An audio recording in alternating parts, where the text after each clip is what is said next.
It's a delay. The place where we know There we you go. by name. The place where I was born and raised.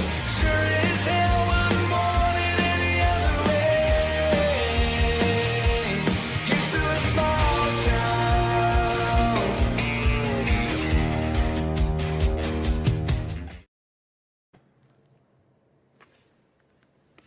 What's up, everybody? It's your boy Jay McLovin here with another edition of the Whiskey Hour on Elite Sports Entertainment Network with my girl Celeste Marie Wilson. Celeste, how you doing today, young lady? I'm doing good today. It's finally sundress season, so I'm excited. I'm sure all the other girls are excited. So are you saying that you did not enjoy the nice 30-degree weather? Is that what I'm hearing? Jay, do I look like I enjoy the 30-degree weather? No. I would say probably about as much as I enjoy 30-degree weather. Matter of fact, I don't even like anything south of 65, Celeste. That's how sad I am. I like 65. Actually, I like 70 with a light breeze, moderate sun. That's my perfect day. That's my perfect. What is your perfect day? My perfect day is like 75, super sunny out. You know, perfect for sundresses, picnic. You know, you can go to the beach if you want to and lay out and read without being uncomfortable. Because once it gets into the 90s, you can lay outside by the pool and read, but you have to fight for it. Yeah, if I was reading a book, though, I would want to be under an oak tree because I like the shade. I would want the shade. Oh, yeah. I think that's what the sun umbrellas are for. Yeah, that's true. That's true, Celeste. That's true. But it depends on if I'm trying to get my golden brown skin. Oh, I don't know. I have a plan for that, Jay. I already have a plan. You put sunglasses on so your eyes don't hurt and you don't get burned right here. And you read for as long as you want, and you lay on your tummy and you read, and then you roll over and you read that way. But they gotta be good sunglasses. Because nobody wants crappy sunglasses. Let's just be honest. No, because if you're at the beach and you're laying on your back reading, I'm sorry, if you got bad sunglasses, you're just burning your eyes. And if you want more of this awesome information, you can check it right out on CelesteMarieWilsonMusic.com. I'm sure she will have all of her good tidbits of information on that website, as well as merchandise and music. Absolutely. Okay, so today I wanted to pick up where we left off last go around because I had the wrong song and looked really completely out of touch. So I wanted to come back and revisit Dolly Parton one more time, and this time we did. No, go ahead. The I Will Oilman Love You. Yes, I will oil wells love you. I don't even know how you say that, Celeste. Like, how do you even sing that? Because it's such a tongue twister. I know. I thought it was funny because of the double meaning. And I was like, oh my gosh, this is going to make Jay and Melanie laugh. Oh, it did. Oh, it did. So, as always, the ladies first. Tell me about I Oil Wells Love You. Mm-hmm. So I listened to the first time I heard Oil Wells, I Will Oil Wells Love You. I was in the car with my mom and we were listening through Dolly Parton's older tracks, right? Yeah. I just wanted to see what they were. And I saw it and I was like, what's that about? So I clicked on it. And when I say my mom and I almost died in the car, I mean, we almost died laughing. It was just so... I was like, and that's what I love about Dolly Parton. Sometimes it's just so out there. Yeah. So this Dolly has said that she's not proud of this song. Just so everybody knows, she has gone on record and actually said this is one of the few songs, that she did at the time.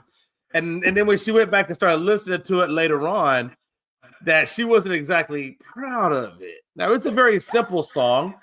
It's a simple song, it's just her and an acoustic guitar and singing it, right? It's very, very Dolly Parton-esque, right? Mm-hmm. But if you don't know about this song, it is basically the precursor It is the precursor to Kanye's West song "Gold Digger." Okay, I'm just gonna put that out there. You know, I mean, let's be honest. Even she will tell you. I mean, the song it says, "Man, he was fine, and his look and his money was healthy." And you know, she goes on. She says, "What is it? It's on the Just Because I'm a Woman album back in 1968. Celeste is when that song was done."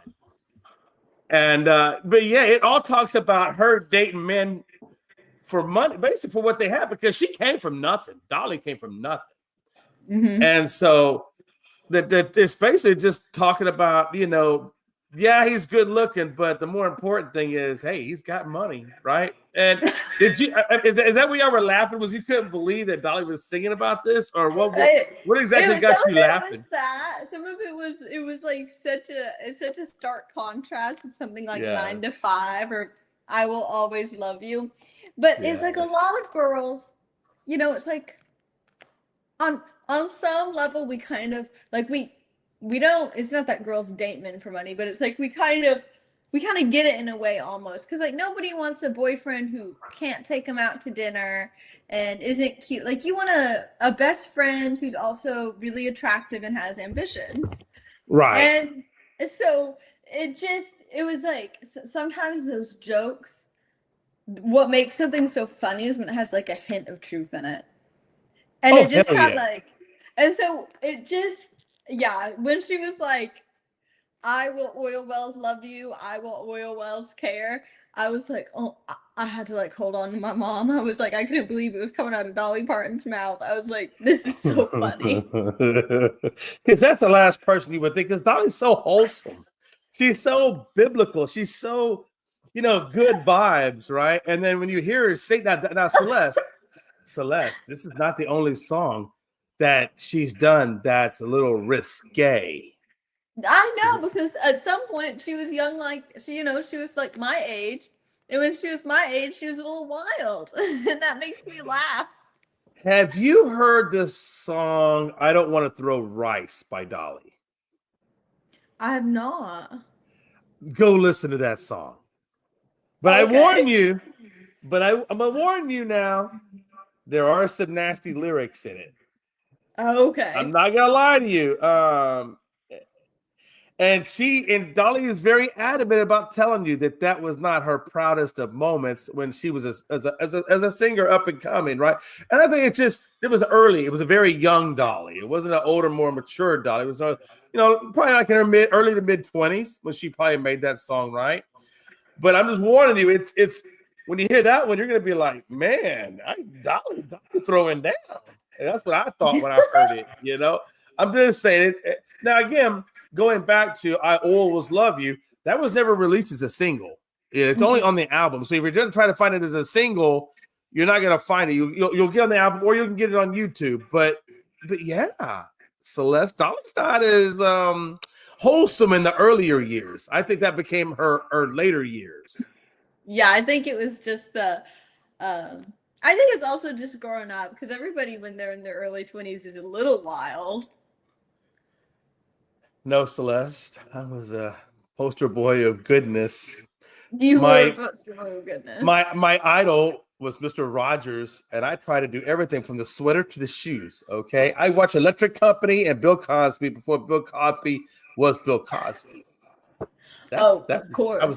I was a very, very innocent young man growing up.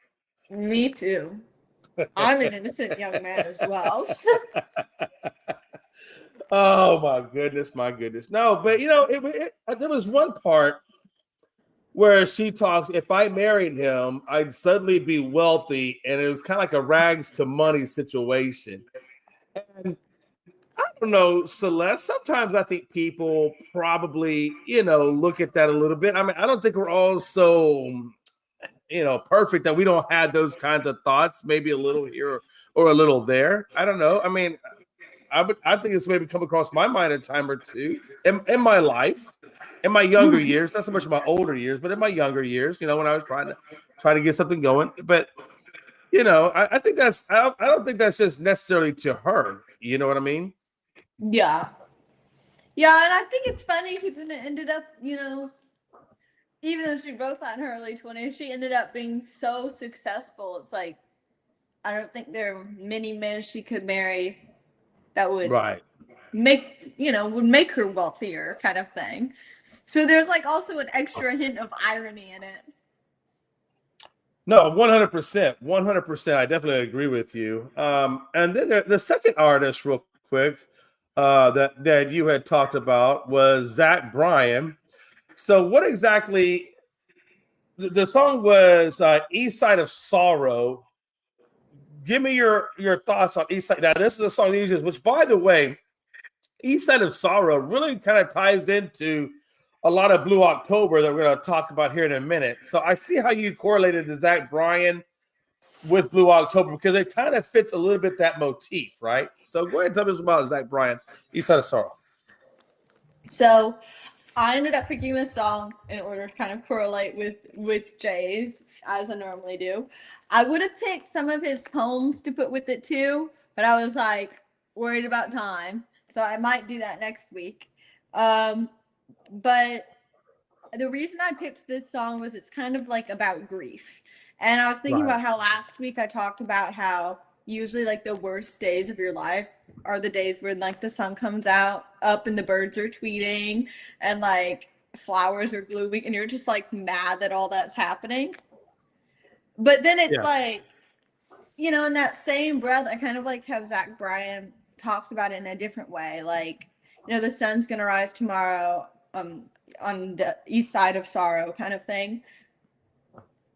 That idea, that sentiment is like, no matter what happens today, no matter how terrible, no matter how sad, no matter how down you get, whether it's a breakup or like a loss or, even just like failing a test or something, no matter what the level of it is, tomorrow's going to come.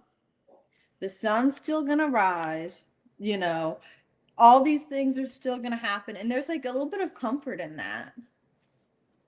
Oh, absolutely. I think the part about tomorrow or focusing on tomorrow and what's going to come out of that, or knowing that what you're in now is not permanent, that it's just temporary. That kind of is what drives you through that and gets you to the other side. It's just having that hope of something better after you get through the storm, right? Right. There's a lyric that says, I think it's sun is gonna rise. Sun's gonna rise tomorrow somewhere on the east side of sorrow. So I think that's what you're saying. I was like, the sun will come up again. Is we just have to get through with what we're going through now, and I think that's kind of what he was talking about. I love the acousticness of that song, right? I mean, I'm a big acoustic person.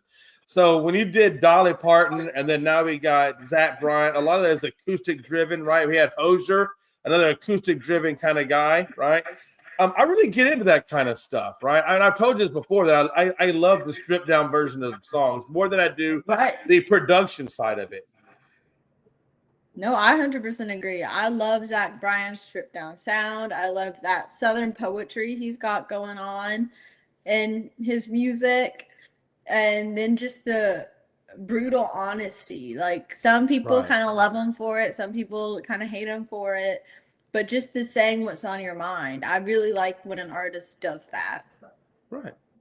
Yeah, because I think it gives it a certain level of authenticity and it doesn't just come across as being fake.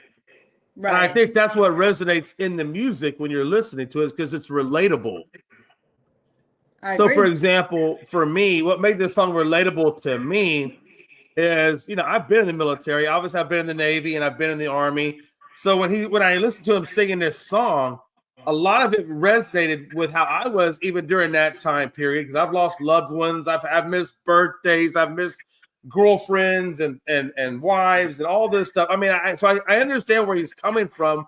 In the song, he talks about the loss of his mom. He talks about how the life of the Navy.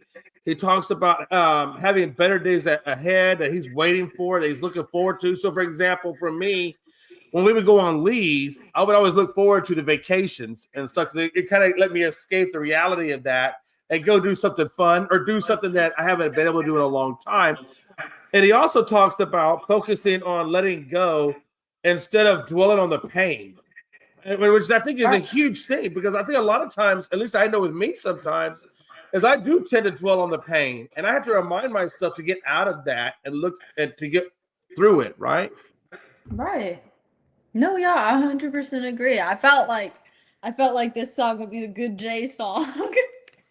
Man, you could not have been even more right. I mean, I do resonate a lot with that. I mean, it's crazy. So again, he lost his friend, or I should say, his friend. I think has started having issues. I think his friend started going kind of crazy, and so he talked about a little bit about that in the song. He also talked about the trauma of being in the Navy during those time periods. Talked about the emotional toll and the questions of being a broken individual while he was in the Navy, because all these things were happening in the secular world that he wasn't able to be a part of. And I think that really took a big toll on him. And I think that was a lot of what this song is about, is just getting through the hard times of not being there. So, for example, my sister got married when I was in the Navy. And the only way I saw the video, or the way I saw her wedding, she videotaped it. And I watched it while I was out in the Indian Ocean. And so I'm down in a little engineering space, a little tiny small TV about like this, and I had a little VCR. And I was able to watch a wedding like that. And it's hard because you want to be there for these great monumentous occasions, but you can't. And so it's really difficult sometimes, right? I believe it. That sounds difficult.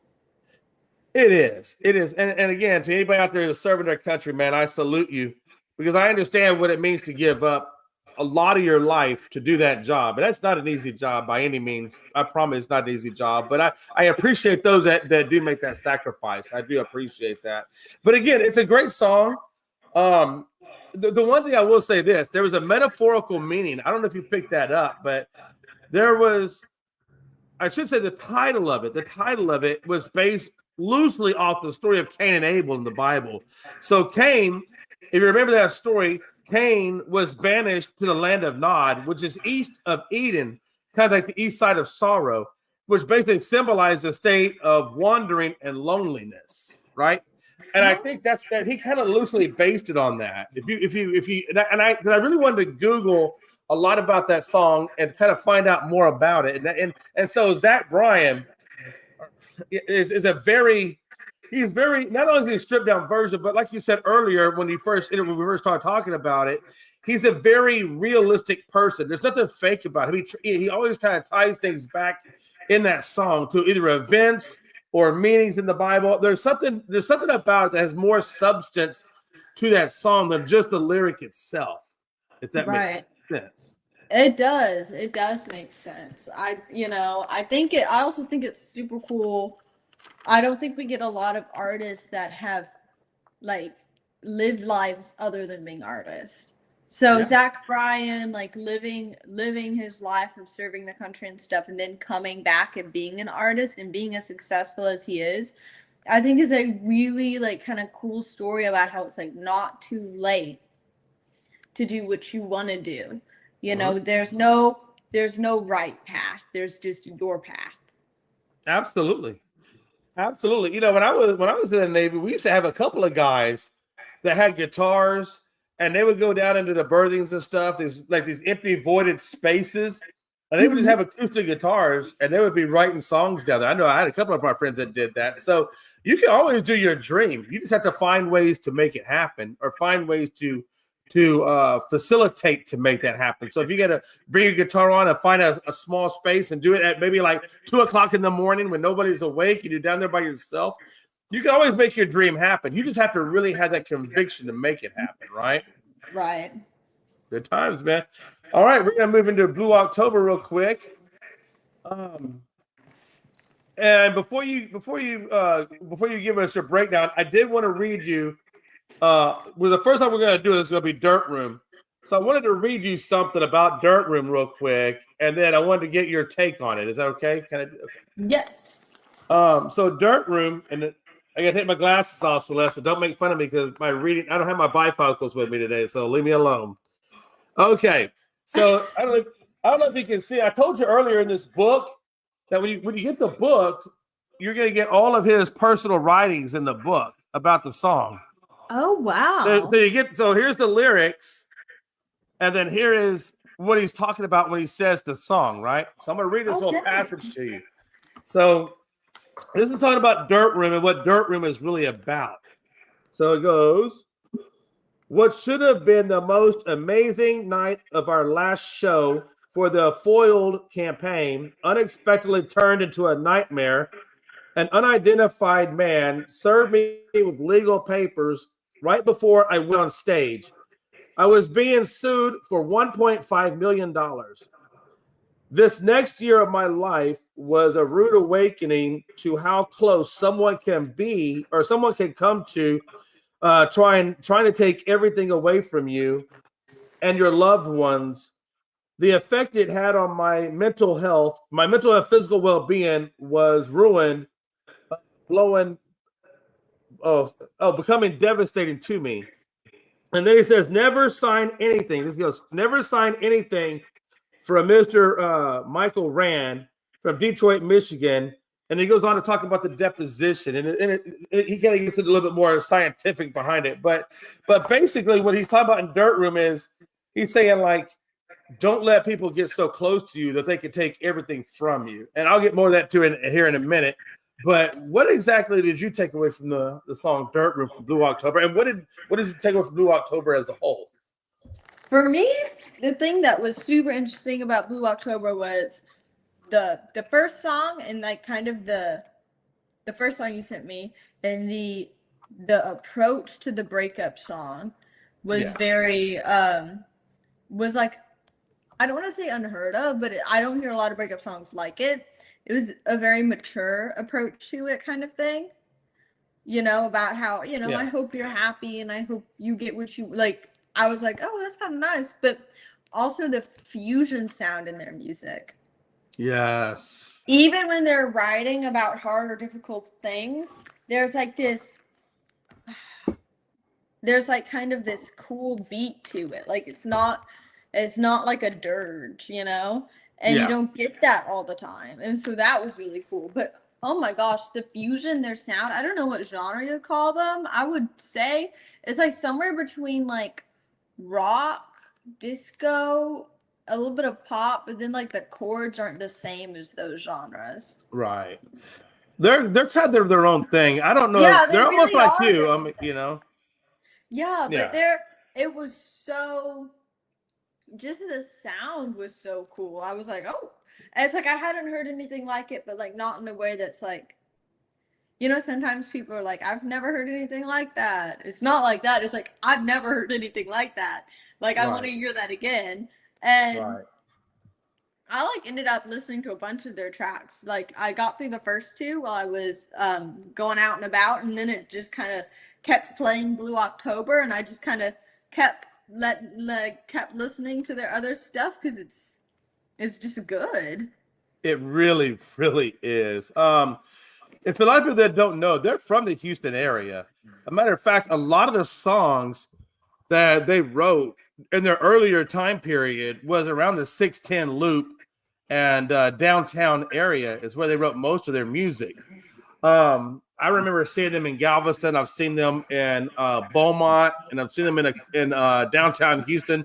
Those are the three venues I've seen him at. He actually lives up around the San Marcos area is where he's currently living now. But again, you know, one of the things when they first came out, Celeste, they were actually primarily on 94.5 The Buzz, right? And I think at that time it was actually 107.5, and then it became 94.5 The Buzz. But they were kind of lumped into the alternative rock scene because they were like a late 90s, almost into early 2000s type of band. So they were kind of lumped in with Stone Temple Pilots. They were lumped in with Creed and, you know, all these other bands. They kind of fell into that category. But in my mind, they're more a generalized alternative. Like they're not rock, they're not southern. They're just kind of their own alternative. Yeah. And that was one of the first bands I had ever seen that actually features a violinist. Like he's like he's a fixture. Yes, that like when the violin came in, I was like, and it's not fiddle, it is violin. I was like, Dang. Mm-hmm. It's very, I was like, that's so cool. You just don't hear that a lot. Mm-mm. And when you see him in concert, he plays an acoustic violin, just a regular violin. And then when they do their more electronics music, then he gets an electronic violin. But there's always a violin somewhere in their songs. At some point, there's always a violin. All of And I them? just thought that was the coolest damn thing I've ever seen in my life. I had never seen anybody do a violin before. Rock violin.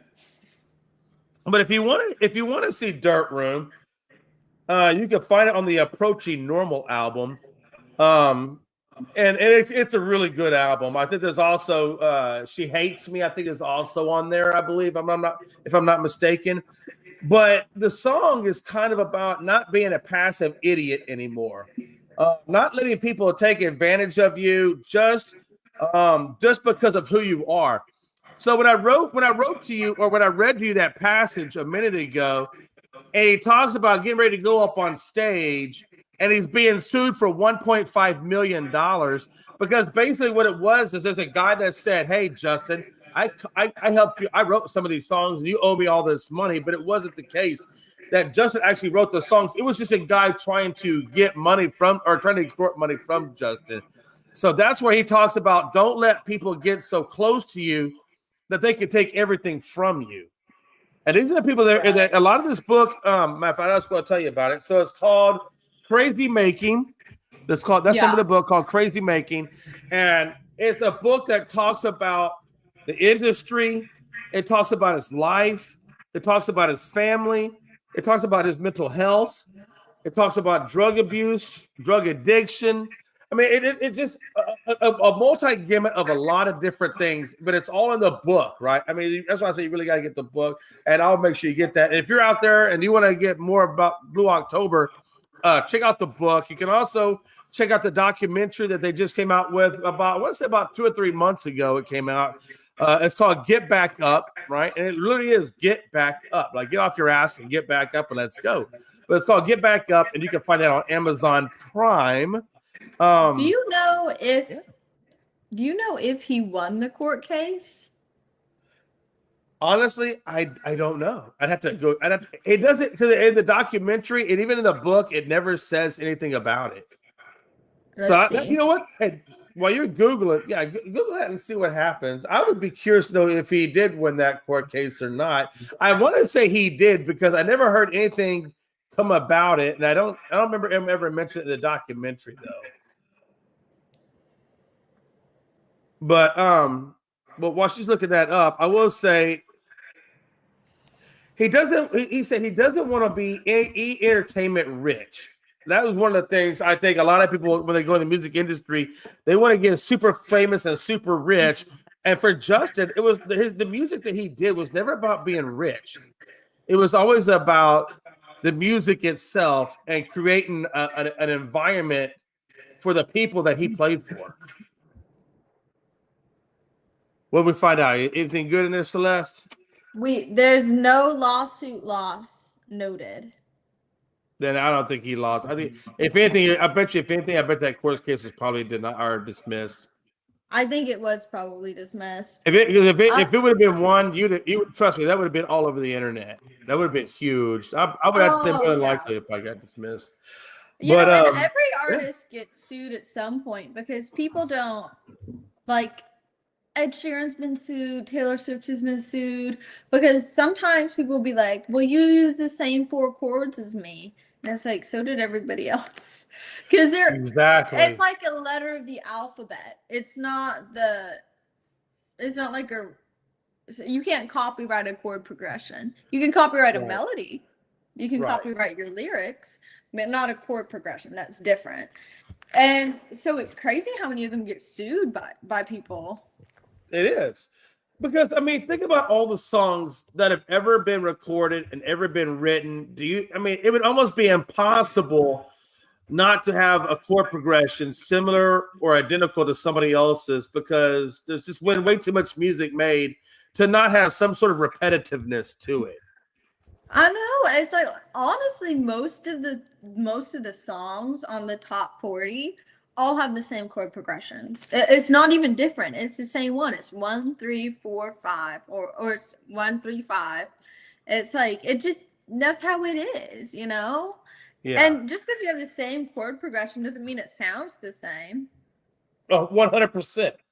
Like you said, I think if you do the melody or if you do the or if you do the words, then yeah, that's something that you can copyright. But I don't think you could do chord progressions because if that was the case, Eddie Van Halen probably would have been, or Eddie Van Halen would have been suing a lot of people because you can't tell me they don't use his chord progressions in some way, shape, or form. Right. Yeah. I mean, it's just too popular. But I think it's just a lot of times it's people who aren't really in the music industry wanting to see if they can make some sort of quick money by suing someone and scaring them kind of thing.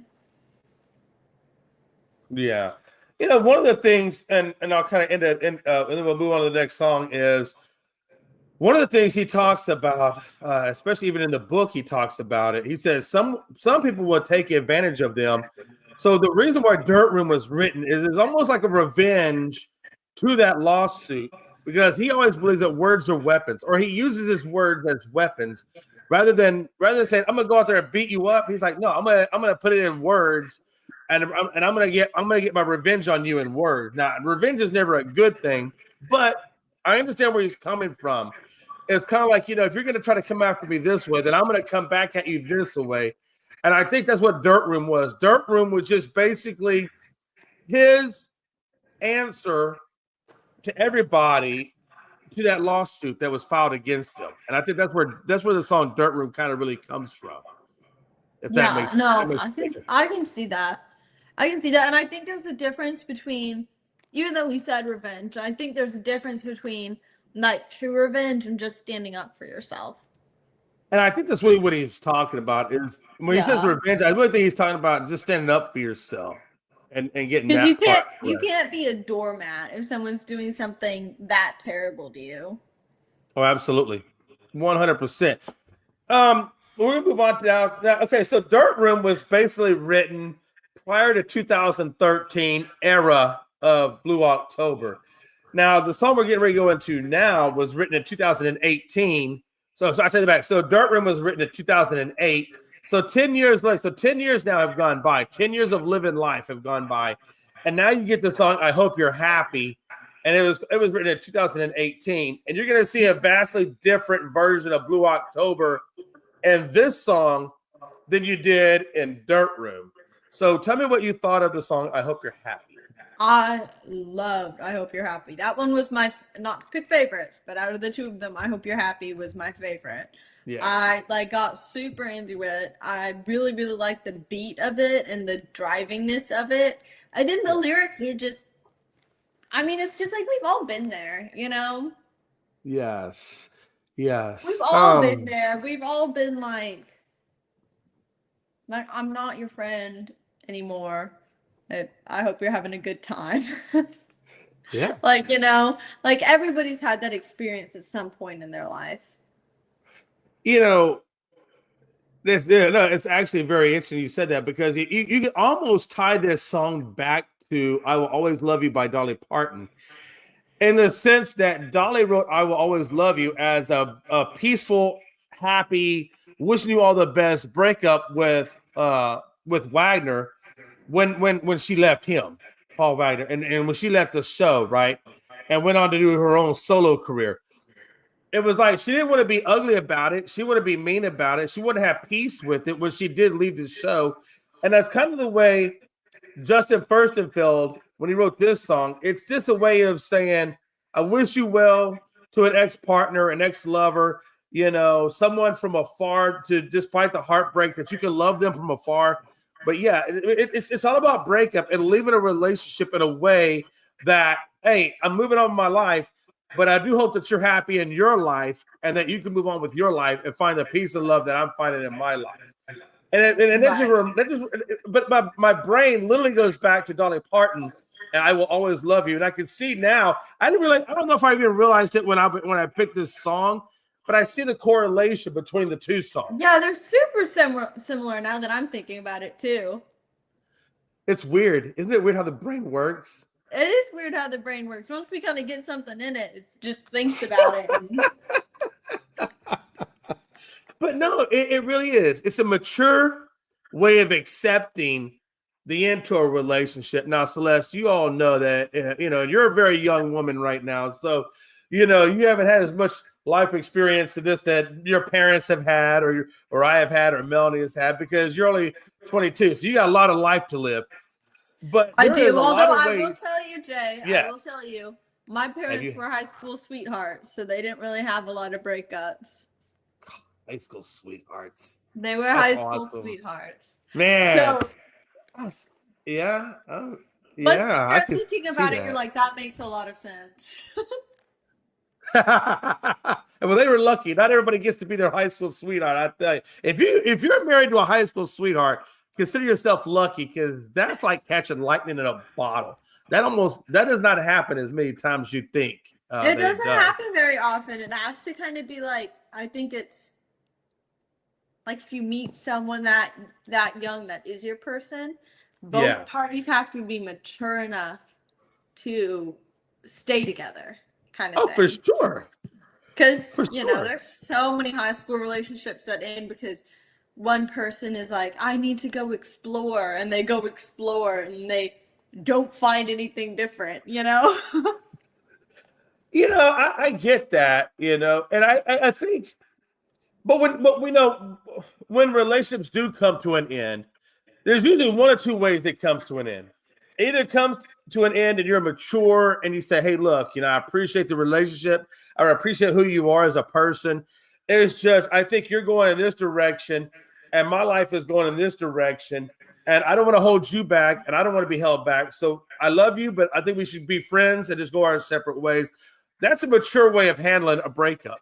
But then there's breakups that aren't mature. That's like conniving or I'm going to get back at you and you're going to get back at me. Those are the immature way to end relationships. And a lot of times, Celeste, things or relationships go that other direction and not necessarily the mature way to go about it. You know what I mean? And I think it also all depends on like how long you've been together. Because like if I've been dating someone for like 5 months and they're like, I think we're going different ways, whatever, like that's not that big of a deal. If it's like 2 years and they're like, I think we're going different ways, I'm gonna be a little mad then. Like, Hey, wait, what? Because that's a different level of time commitment. Like you don't want to lead someone on. And so it's also it's kind of dependent on the time and the situation when the breakups are so hard. So it's like there's always, and sometimes here's what I've seen. Sometimes breakups are like slow and it's like 100 million tiny little cuts until someone's just up to here, boy or girl, just up to there and they're done with it. Or it's like all at once. And there's like no one. Absolutely. Absolutely. I don't know what's up with that. Like either there's like, it's like their partner doesn't remember things, they're not there for them, this, that kind of thing. A bunch of arguing and then it kind of comes to a head, or there's like no arguing and then it's just over. Absolutely. And that's just growing up in life. As you get more experience under your belt, as you grow as a person and things like that, you're going to get these things in your toolbox and learn how to deal with things in your toolbox. Like I said, not everybody's as lucky to find their high school sweetheart. But I think when you do find that type of person, you want to hold on to that, because it's not, you don't find that very often. So you have to hold on to those kinds of things. But I think ultimately, when I look at Blue October as a whole, I mean, we kind of looked at two different versions of Blue October, right? I mean, you had the 08 version, you got the 18 version. And if you look at the 2026 version, it's even exponentially different. I mean, this is the way that band has grown as artists. And the maturity as artists, it's amazing. And I'm even, and you're going to see, Celeste, as you go throughout your musical journey, how much you're going to change over time. I mean, I think it just happens. Even if you go back and look at Taylor Swift, she has changed a lot in her music. And I think that's just a natural progression of things. Yeah. Is that the more you're in that. Or even like just think about Dolly Parton from earlier in this show. Right. Her maturity, how much it changed as she got older. It was awesome is now you have a newfound appreciation for Blue October. That's awesome. I'm so glad because you gave me Taylor Swift and I gave you Blue October. That's what we're supposed to be doing here in this show. So now we get to go see me and you were and Josh and Mel. The four of us are gonna do a double date and we're gonna go see Blue October. I'm gonna make that happen. Yeah. I will let you know. At dates and start sending them to me because I want to go see them. I think that'd be a blast. And I will get you the information to this book as well as the documentary, and then you can tell me what you think about it. How do you think I look with a beard and a mustache? I don't know, man. I don't know. See, because nobody's beard looks that nice. Mine would. See, you're doing hair. Yeah, I think you would. How do I look, Jay?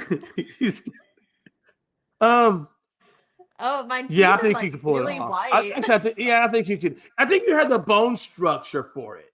You think so? I think you have the bone structure. I'd be a very handsome man. I'm starting to think. Hey, listen, if you go to Turkey, they'll give you beard hair. They'll actually, if you want to, it only costs $4,000 to have a beard. What do you? How do you think you look? How does Josh think you look? Have you ever asked Josh, hey, Josh, how do you think I look in a beard? Would you want to date me as a beard? How's that? Can you stick your tongue out to all that hair? Like, just like that. How do you think I look as a man? I don't.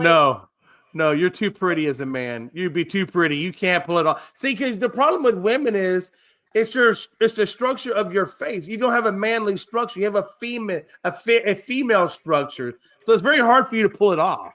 It is, and I am very girly.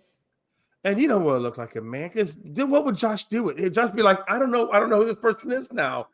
This is not Celeste. You know what would be really upsetting, Jay? My sundresses. You know how much I love my sundresses. Oh, yes, I do. Yes, I do. I can't have that. I love my sundresses. That sounds like a song. I love my sundresses. I love them. You should have a song called Sundresses. You should have a song called Sundresses. And you can say, I love my sundresses can be part of the chorus. I know, because I do love my sundresses. Everybody loves sundresses. People who say they don't like sundresses are lying. They're lying. They're lying. If look, even men can wear kilts in Scotland. That's a slight version of a sundress. It's like half of a sundress. And if a man ever says to a woman, I don't like women in sundresses, I'm just saying. Yeah. That's not true. Yeah. That is not true. No, I like a good sundress. I do. Everybody likes sundresses. I got Melanie a couple of sundresses. I bought her a couple. Oh my gosh, Melanie's gonna look so cute in those. I've got to get her a couple more. We just fought our taxes, so I told her I was gonna buy her some new clothes with our tax refund check. So I'm gonna get her a couple of sundresses and some stuff. She does look good in a dress. That woman can pull it off. Yeah. She's got dresses are great. The hair. She's got the structure for it. I don't have the bone structure for it. It's okay. That's why I have a beard. I have a beard because I have terrible bone structure. Terrible. That's okay. I didn't get it, Celeste. You know, a beard is a man's version of makeup. Oh man. You know, the only difference is with the beard, you don't have to worry about. I have never gotten a pimple when I have had a beard on. But when I shave, I never have. I don't get it. But when I shave my beard, every now and then I will get maybe and it's always an isolated. Just boop or boop. Oh, and I got damn it, man. You know what? I bet it's like because when you shave, like when girls shave, you have to be super careful. Or you get like a little cut, and that's how you get like the little pimple thing, like the little ingrown hair kind of thing. Well, you know. I do know. You're shaving, and that's the worst. Oh my! Oh, especially on your thighs. If you shave your thigh and you cut it, you might as well just die. You might as well just die. You know what? Hey, I don't know what it is about shaving, but every time I see somebody shave, I just start getting like queasy. That's why I hated shaving, because no.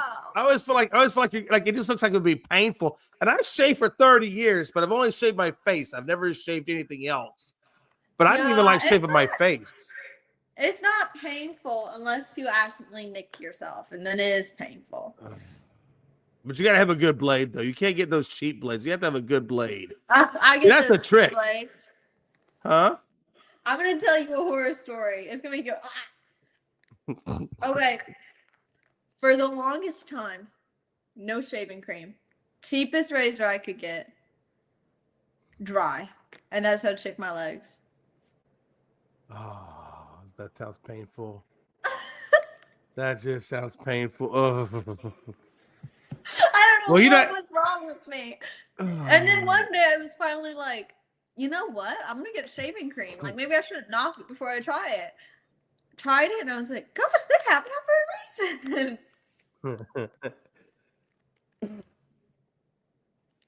It's like when your mind blows up and like, man, that was so incredible. My mind just blew up. Yeah, I feel you. I hear you, girlfriend. I hear you, and that's why we use shaving cream. That's why you use shaving cream. Mm-hmm. Or you get those blades that have the medicated solution on it to where it glides. You can do that too. Yeah. Well, all right, folks. I have monopolized enough of Celeste Marie Wilson's time. If you like our content, please give us a subscribe on our YouTube page here at Elite Sports and Entertainment Network. And also go to CelesteMarieWilsonMusic.com, and you can find all of her stuff there. I promise you, if there's anything you can find, you're going to find it on that website. I know now, Celeste, correct me if I'm wrong, is now your more current dates. Has your mom got that updated on your website where it has all your current dates on there? Okay. Yes. So if you want to catch out Celeste Marie Wilson's new music or even where her dates are, one more time, you can go to CelesteMarieWilsonMusic.com and you can find out where she'll be playing. You can catch her. I promise you, you will not be disappointed. And if you are related to me or one of my friends, July 11th, just come on by Jay's house, give some barbecue. Celeste will be throwing down some music when she's not eating some of my badass barbecue. Oh, and, heck yeah. This year, Celeste, I told you earlier, I'm doing Wagyu brisket. It's going to be fancy. Yeah. It's going to be super duper fancy. And I gotta impress your dad. I'm hoping that this year your dad will make it to the barbecue. He didn't make it last year, but I'm hoping he gets to make it this year. I bet he will. I bet he will. Because I have really grown to like your dad. And not that it was hard to like your dad, because me and your dad's musical tastes are simpatico. And yeah, so if you haven't met her dad, you're missing out. It's a treat. But yeah, check us out next Wednesday, same time, 3:00. We'll find out what Celeste is going to be watching. Matter of fact, Celeste, I think we should do a Get Up review. Just that. And you can tell me what you think about it. Okay. Do you have Amazon Prime? Do your parents? Do y'all have Amazon Prime at the house? Yeah, we have Amazon Prime. All right, I'm gonna text it to you, and I want you and your mother. Yeah, and y'all watch that movie or that documentary, and then I want you to get back to me and tell me what you think. Okay, perfect. We're gonna do that. So we're gonna talk more Blue October, and we're gonna find out what Celeste thinks about Get Back Up, and we're gonna go from there. Until next time, it's your boy Jay McLovin, Celeste Marie Wilson, and 2 and 2, baby.